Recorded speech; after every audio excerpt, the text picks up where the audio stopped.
네, 이렇게 코로나19로 인해서 함께 모이지 못하는 상황이 되었습니다. 그러나 우리가 예배를 이곳에서 드리는 분들도 있고 또 인터넷을 통해서 예배를 드리는 분도 있겠지만 이 모든 가운데서 하나님께서 우리의 예배를 받아주실 것입니다. 네, 지금 우리가 코로나 바이러스라는 눈으로 보이지도 않는 작은 것 때문에 큰 어려움을 겪고 있습니다. 어떻게 보면 바이러스는 눈에 보이지 않는 가장 작은, 그렇지만 가장 지능적인 기생충이라고 할 수 있습니다. 제가 좀 살펴보니까 바이러스를 처음으로 발견한 것은 19세기 말 정도라고 합니다. 한 150년 정도 전이죠.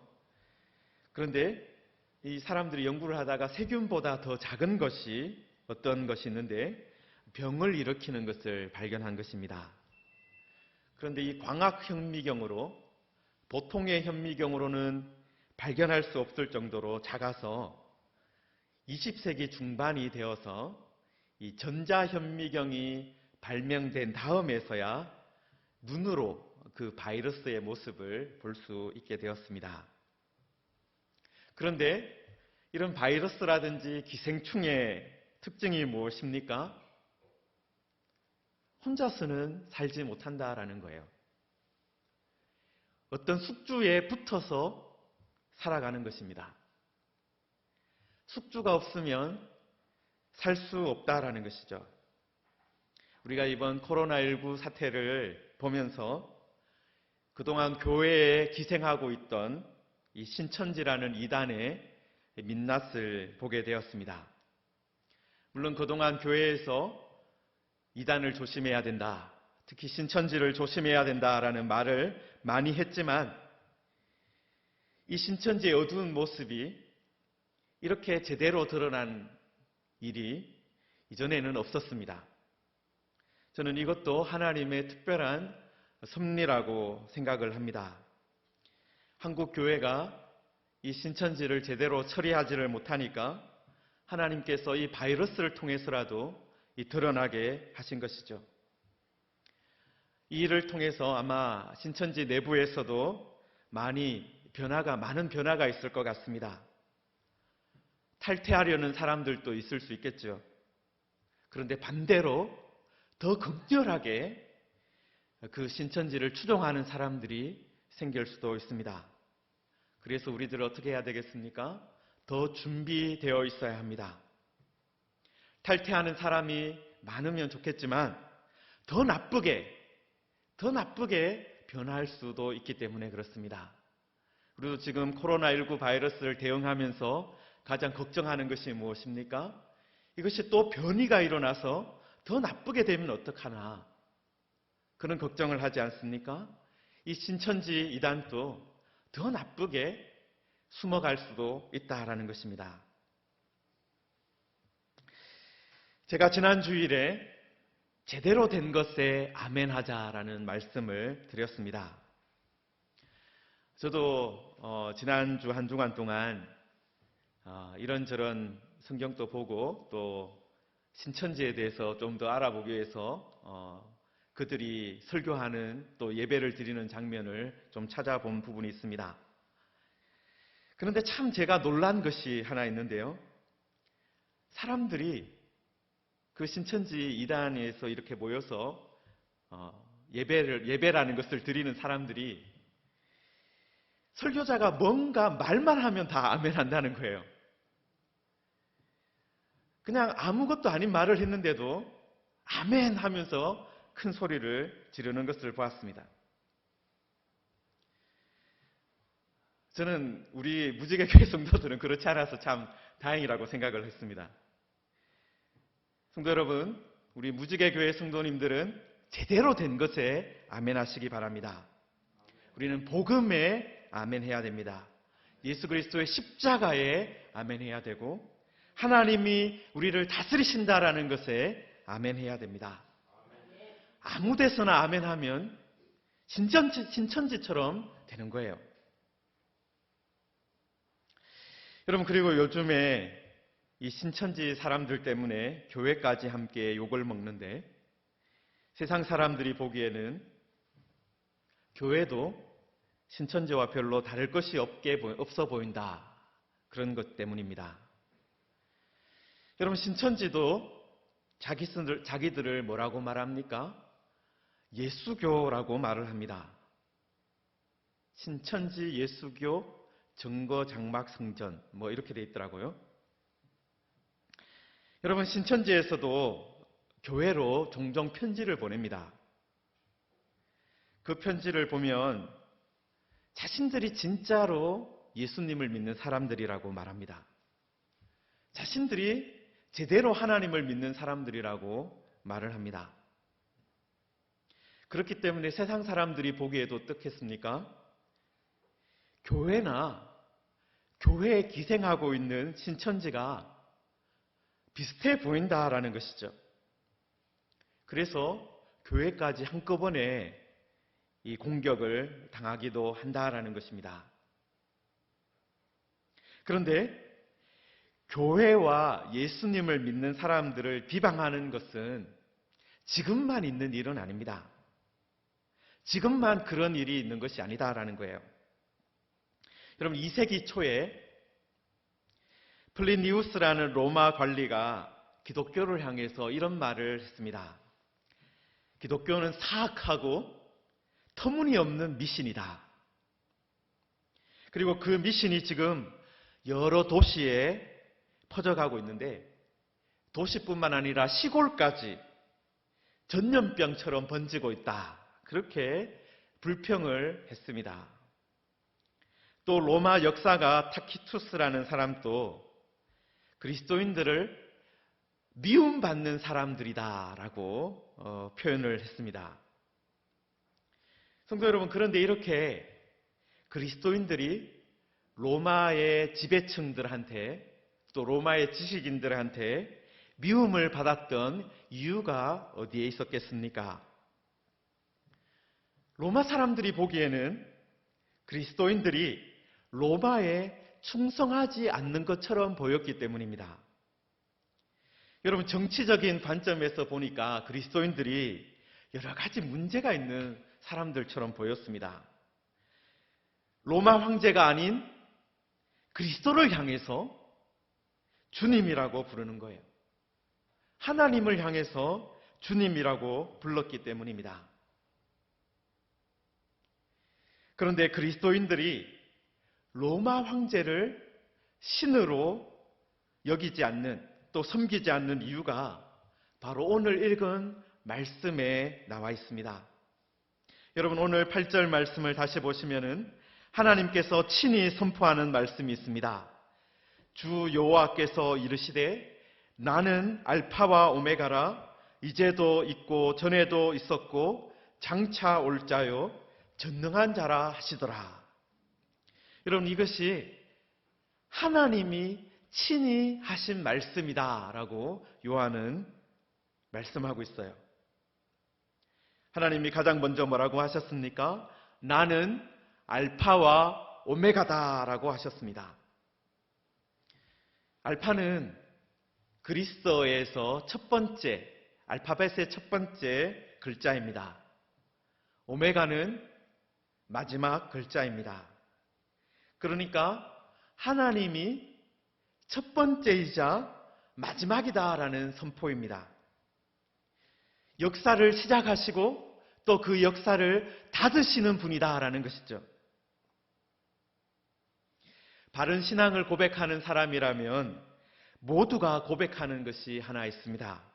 그것은 하나님께서 천지를 창조하셨다라는 것입니다. 하나님께서 모든 것을 시작하신 분이고 모든 것을 존재하게 하셨다라는 것입니다. 사실 우리는 하나님께서 창조를 어떻게 하나하나 다 하셨는지 전체를 다 알지는 못해요. 물론 창세기 1장과 2장에서 하나님께서 창조의 과정을 말씀하고 있기는 합니다. 그런데 그것을, 창조의 과정을 우리가 지금 보고 있는 과학 교과서처럼 설명하시는 것이 아니라 노래로, 시로 설명을 하고 계세요. 그러니까 하나님께서 우리가 창조하셨다, 말씀으로 창조하셨다라는 것을 우리가 믿지만 그 과정에서 어떤 일들이 하나하나 일어났는지는 우리가 다 알지는 못합니다. 그런데 창세기에서 강조하는 것이 무엇입니까? 하나님께서 말씀으로 창조하셨다라는 거예요. 이렇게 하나님의 말씀이 있었다라는 것은 어떤 의미입니까? 인격적인 절대자가 계획을 가지고 있었다라는 것입니다. 그리고 그 계획이 그대로 이루어진 것이 바로 이 세상이다라는 것입니다. 그러므로 하나님께서 알파라는 것, 하나님께서 이 세상을 창조하셨다라는 것을 믿는 것은 어떤 의미를 가지고 있습니까? 우리가 지금 다른 곳이 아니라 하나님이 시작하신 세상 위에서 하나님께서 시작하신 그 세상 가운데 살아가고 있다라는 것을 의미합니다. 그리고 이것은 하나님께서 시작하신 어떤 법칙이 있다라는 것을 말씀합니다.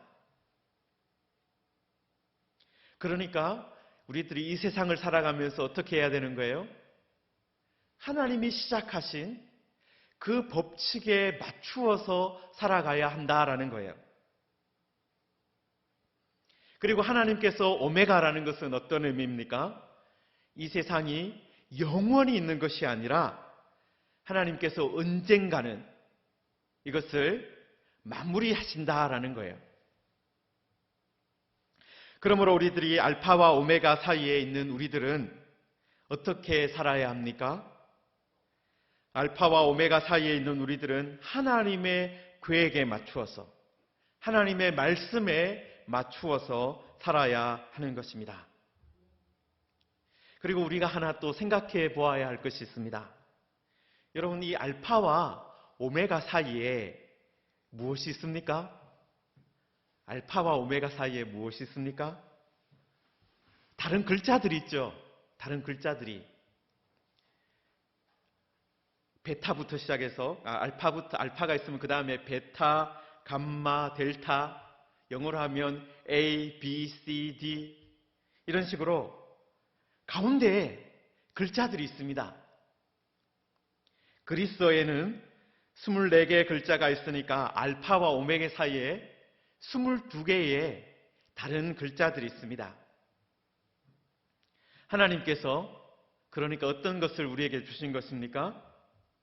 이 중간에 있는 22개의 글자를 주신 거예요. 그리고 우리가 그 글자들을 가지고 어떻게 해야 되겠습니까? 순서를 맞추어 가야 되는 것입니다. 여러분, 글을 배우면 가장 먼저 배우는 것이 무엇입니까? 우리들도 한글을 배우면서 가나다라 마바사 하면서 이 한글의 알파벳 그 순서대로 이 나열하는 것을 배우지 않습니까? 순서대로 어떻게 그것을 나열할 수 있는지 배웁니다. 여러분, 하나님께서 우리에게 알파와 오메가를 제외한 나머지를 우리에게 맡기셨다라는 거예요. 그런데 지금 이 나머지 글자들이 지금 어떤 상태에 놓여 있습니까? 막 섞여 있는 상태에 있다라는 거예요.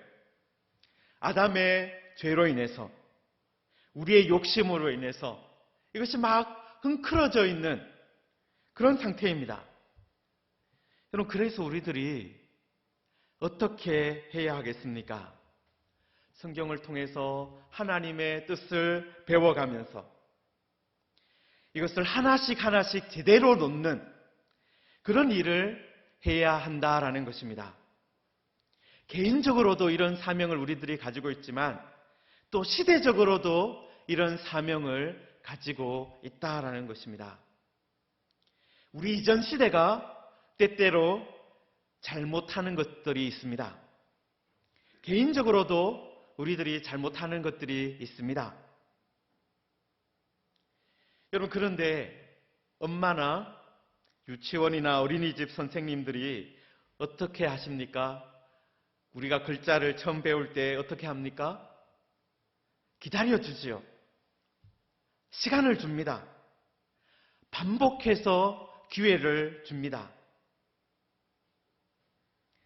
하나님도 그렇게 하십니다. 우리에게 시간과 기회를 주십니다. 바꿀 수 있는 기회를 주신다라는 거예요. 정확하게 맞출 수 있도록 우리를 도와주신다라는 것입니다.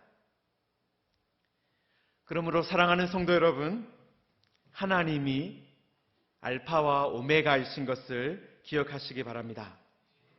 하나님이 시작하셨습니다. 또 하나님께서 마무리하실 것입니다. 그래서 마지막에는 그 모든 것을 온전하게 하실 것입니다. 그런데 그 가운데 우리들이 놓여 있습니다. 우리 시대가 놓여져 있습니다. 그래서 우리들은 시대적인 사명도 가지고 있고 개인적인 사명도 가지고 있습니다. 때로는 앞시대가 잘못한 것을 고쳐야 할 때도 있습니다. 그 참 힘든 것이죠. 앞시대가 잘못한 것 고치는 건 참 힘든 것입니다.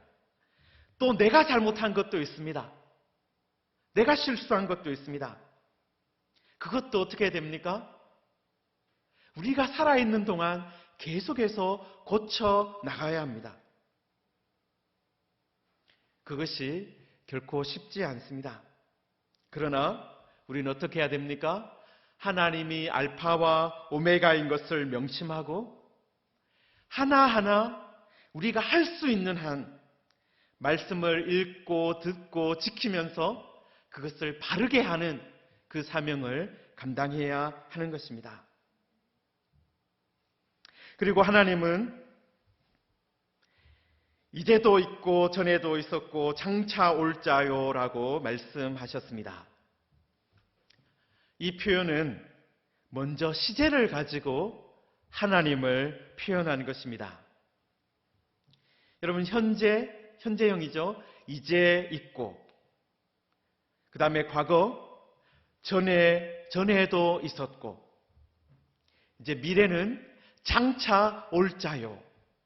그렇게 표현되어 있습니다. 그런데 이 마지막에 이 미래형, 장차 올 자라는 이것이요, 사실은 현재형으로 표현되어 있어요. 여러분, 현재형으로도 미래를 표현할 수가 있어요. 영어 성경에는 who is to come 이라고 되어 있는데, 이 현재형이 언제 쓰이느냐 하면요, 확실한 미래, 너무나도 확실해서 반드시 다가올 미래를 표현할 때 현재형을 사용할 때도 있습니다. 여러분, 그래서 지금 현재와 과거와 미래를 가지고 하나님을 표현하고 있습니다. 이 말은 무엇입니까? 우리가 믿는 하나님이 시간의 제한을 받지 않는 분이다. 그리고 시간을 통치하시는 분이다. 그것을 말씀하는 것입니다. 그런데 우리가 하나 주목해야 될 것이 있는데, 우리는 보통 시간을 말할 때 어떻게 말합니까? 과거, 현재, 미래 이렇게 주로 생각을 하고 말을 합니다.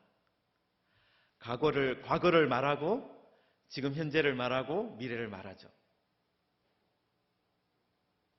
그런데 성경은 어떻게 말씀하고 있습니까? 4절에서도 그렇고 8절에서도 8절과 4절도 마찬가지인데요. 이대도 계시고 전에도 계셨고 장차 올 자라, 그렇게 4절에서 말씀하셨고, 또 8절에도 이제도 있고 전에도 계셨고 장차 올 자요라고 말씀하고 있습니다. 다시 말해서 현재를 먼저 말씀하시고 그 다음에 과거를 말씀하시고 미래를 말씀하고 계세요. 여러분, 지금 하나님께서 현재를 가장 먼저 말씀하시는 이유가 있다라는 거예요. 여러분, 이것은 하나님의 현재성을 강조하는 말씀입니다. 하나님이 과거에 어떤 존재하셨던 분이 아니다. 과거에 어떤 일을 하셨던 분이 아니다. 그것이 전부가 아니다라는 것을 강조하는 거예요. 하나님은 또 나중에 심판하실 분이다. 나중에 이 세상을 심판하실 분이다. 그런 미래만을 이야기하는 것이 아니에요. 여러분, 하나님은 어떤 분이십니까? 지금 여기에 우리와 함께 하시는 분이다라는 거예요. 그것이 지금 강조되고 있는 거예요.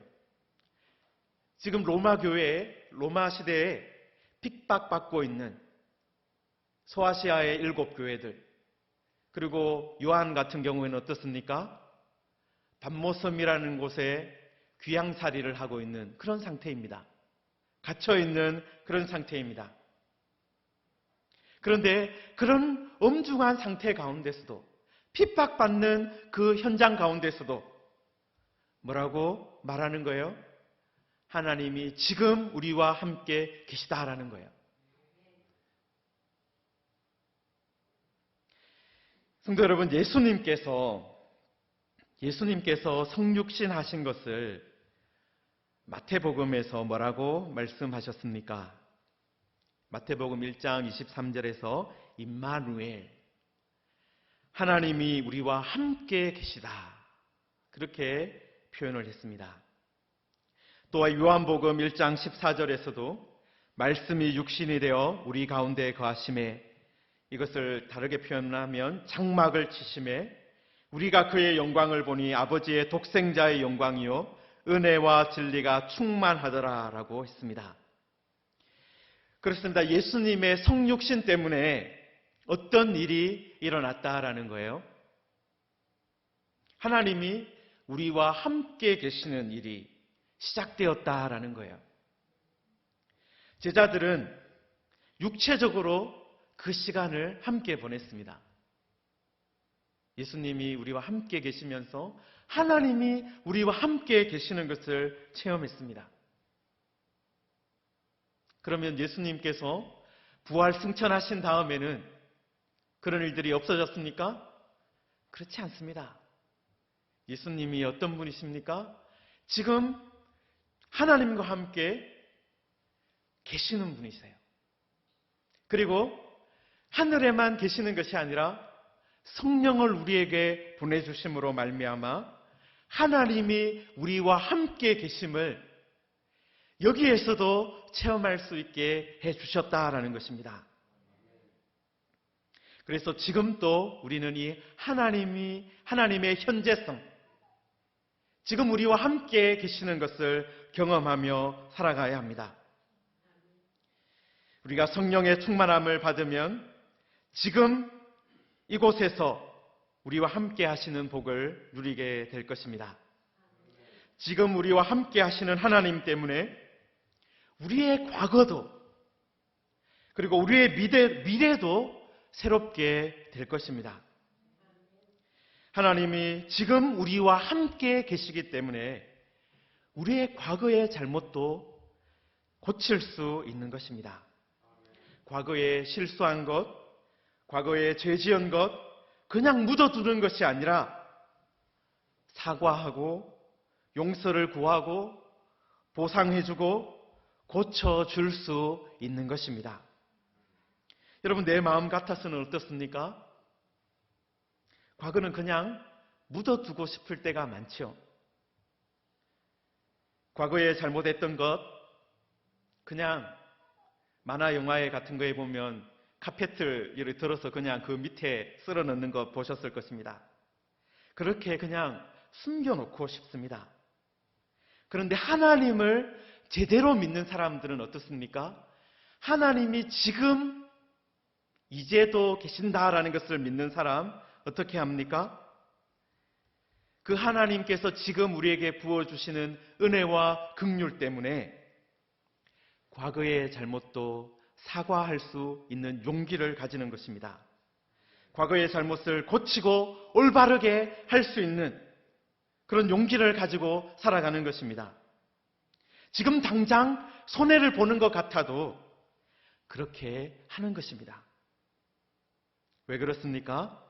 하나님께서 우리의 현재와 그리고 과거와 미래 모든 것을 책임지시는 분이다라는 것을 믿기 때문입니다.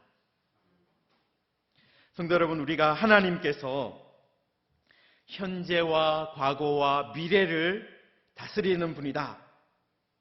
하나님이 현재와 미래와 과거와 미래의 주인이시다라는 것을 믿지 못하면 우리는 아무것도 고칠 수가 없습니다. 죄인인 그대로 살아가게 된다라는 거예요. 그러나 우리가 하나님이 지금 우리와 함께 계시다는 것을 믿으면, 그리고 그 믿음 가운데 하나님께서 우리에게 은혜와 긍휼을 공급해 주시는 것을 경험하면 그 하나님의 은혜로 우리의 과거를 고칠 수 있게 됩니다. 그래서 미래로 또한 나아갈 수 있게 되는 것입니다.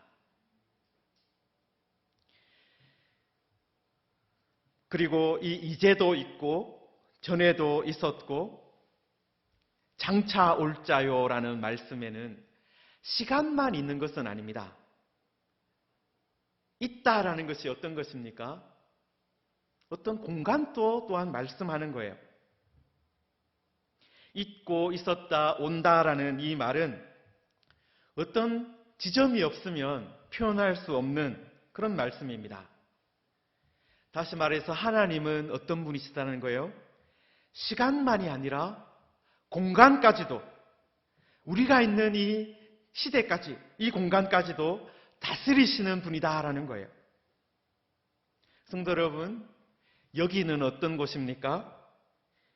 여기는 우리만 있는 곳이 아니라 누가 계시는 곳이에요? 하나님이 계시는 곳이고, 하나님이 다스리는 곳이고, 하나님의 것이다라는 거예요. 여러분, 세상의 부자들이 이 땅을 다 가지고 있는 것처럼 보입니다. 세상의 부자들이 이것저것 여기저기에 부동산 투기를 해가지고 땅을 다 가지고 있는 것처럼 보입니다. 그러나 그 사람들이 그 땅을 소유하고 있는 그 시점은 아주 잠깐이에요. 여러분, 시편 37편 10절에서 다윗이 이렇게 말을 했습니다. 시편 37편 10절인데 제가 읽어드리겠습니다. 잠시 후에는 악인들은 없어지리니 내가 그곳을 자세히 살필지라도 없으리로다. 그리고 11절에는 시편 37편 11절에는 그러나 온유한 자들은 땅을 차지하며 풍성한 화평으로 즐거워하리로다. 여러분, 지금은 우리가 보면 세상을 나름대로 힘 있는 사람들이 다 가지고 있는 것처럼 보입니다. 그런데 하나님께서 뭐라고 말씀하시는 거예요? 온유한 자들이 땅을 차지한다. 예수님께서도 뭐라고 말씀하셨어요? 온유한 자가 복이 있나니 땅을 기업으로 받을 것이다 말씀하셨습니다. 하나님께서 모든 공간을, 이 세상 전체를 다스리는 분이기 때문에 그렇습니다. 성도 여러분, 이런 은혜를 우리가 누리게 될 것입니다. 하나님의 시간에 이루어지는 것을 보게 될 것입니다. 그리고 마지막에 요한은 하나님을 어떻게 소개하고 있습니까? 전능한 자라라고 말씀하고 있습니다. 성도 여러분, 하나님은 전능한 분이십니다. 하나님께는 모든 것이 가능합니다. 창조도 가능하고 심판도 가능합니다. 그리고 죄인을 고치시는 것도 가능합니다. 이 시대를 새롭게 하시는 것도 가능합니다. 그래서 이 하나님 앞에 우리는 어떻게 해야 됩니까? 겸손하게 나아가야 합니다. 하나님 앞에 예배하며 나아가야 합니다. 성도 여러분, 우리들은 지금 이 시간 우리들의 연약함을 보게 됩니다. 눈에 보이지 않는 이 바이러스 앞에 우리들이 얼마나 무력한지 보고 있습니다. 대통령이 아무리 말을 해도 우리의 모든 역량을 다 쏟아서 이것을 막읍시다라고 말을 해도 당장 막아지지 않는 것을 보게 됩니다. 여러분, 이란 같은 나라에서는 어떻습니까? 부통령이라는 사람이, 부의장이라는 그런 사람이 죽는 것을 보았습니다. 권력을 가지고 있고 나름대로 최고의 그런 보살핌을 받을 수 있는 사람도 지금 어떤 형편에 놓여져 있습니까? 자칫 잘못하면 생명을 잃을 수 있는 그런 상황 가운데 있는 거예요. 여러분, 이럴 때 우리들은 어떻게 해야 됩니까? 전능하신 하나님 앞에 은혜와 긍휼을 구해야 하는 것입니다. 지금 우리와 함께 하시는 하나님이 다른 분이 아니라 이 일을 통해서 우리의 과거를 고치시는 그런 시간임을 우리는 기억해야 합니다. 우리가 신천지에 무관심했던 우리의 과거, 이단에 빠졌던 이웃들의 무관심했던 우리의 과거, 그것을 고치시는 시간임을 우리는 기억해야 합니다. 이것을 통해서 하나님은 우리 시대를 고치실 것입니다. 하나님이 이 모든 우리의 잘못들을 하나하나 고쳐내실 것입니다. 우리들도 그 하나님의 계획 안에 순종하며 나가야 합니다. 하나님은 나는 알파와 오메가라, 이제도 있고 전에도 있었고 장차 올 자요 전능한 자라 말씀하셨습니다. 우리들은 이 말씀을 기억하며 하나님께서 우리에게 주신 사명을 감당하기를 원합니다. 하나님께서는 알파와 오메가 사이에 있는, 이 가운데 있는 이 베타부터 시작해서 푸시까지 있는, 그리스 말로는 22개의 글자들, 이 가운데 있는 그 글자들 우리들 제대로 나열하는 그 숙제를 우리에게 주셨습니다. 감사한 것은 무엇입니까? 시작과 마무리는 하나님께서 잘 하실 것입니다. 그리고 하나님께서 우리와 함께 하시면서 우리를 기다려 주실 것입니다. 우리를 도와주시고 우리에게 반복해서 할 수 있는 그런 은혜를 베풀어 주실 것입니다. 과거의 잘못 때문에 우리 아무것도 할 수 없다, 그렇게 말하지 마시고 지금 우리와 함께하는 하나님으로 인해서 과거를 고치고 또 미래를 개척해 나가는, 그렇게 해서 하나님의 사람으로 살아가는 그런 은혜를 누리는 우리 모두가 되기를 주님의 이름으로 축원합니다.